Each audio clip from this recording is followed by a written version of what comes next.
Game 2 between the Tigers and Aggies went past midnight with LSU winning it 3-2. LSU ace Alex Lang had his best outing of the season, going 6 in the third, giving up 2 runs and striking out 11, including one with the bases loaded in the bottom of the 6th. Also, Kramer Robertson drove in the tying run, then the game-winning run in the 9th inning to send this series to the rubber match as the Tigers are looking to get to 500 in the SEC.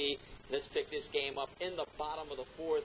John Ballack in a jam, and former LSU Tiger Michael Parrish doesn't help Ballack's cause. Face lock to left, scoring Boomer White to give A&M the 1-zip lead. Top of the 5th, same score. Greg Dykman, the former Brother Martin standout, changes that score with one massive swing of the bat.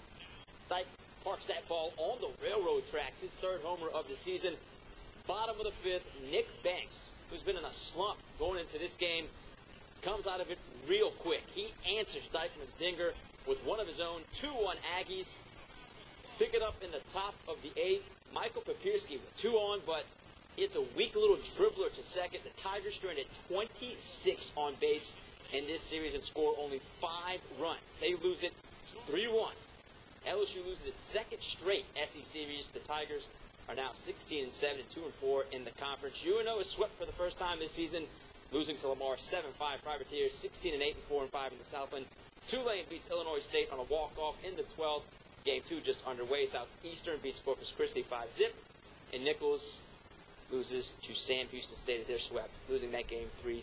All right, how about some LSU softball? The 7th-ranked softball team taking on the Florida Gators. 7th inning, Gators lead it 4-1. Kaylee Kvistad with a couple on. Shoots one to left field, and that is going to score a couple runs. Bottom of the 7th, bases loaded for Savannah Jaquist, trying to get the job done. Not going to happen.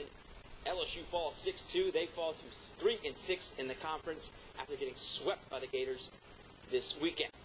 The Pelicans have 11 games left before this disappointing season comes to an end. And game number 72 is at home tonight against the 2nd-best team in the Eastern Conference, the Toronto Raptors. Alvin Gentry's team picked up loss number 46 at Indy Thursday night as the Pacers took care of the Pels 92-84. It was a game where Gentry had his top 7 players dressed in suits on the bench. Those guys are responsible for 94 points a game, by the way. Now as the Pels move into the offseason, the biggest challenge Gentry will have is evaluating the personnel in terms of which guys will fit next season. With 10 games left, I could pretty much say to you, yeah, I think these guys are the guys that really fit in.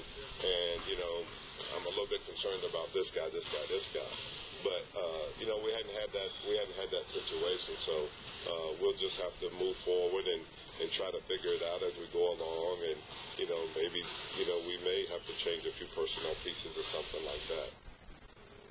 All right, the Louisiana Derby hasn't started just yet. Maybe it will happen on the other side of the break. We'll be back.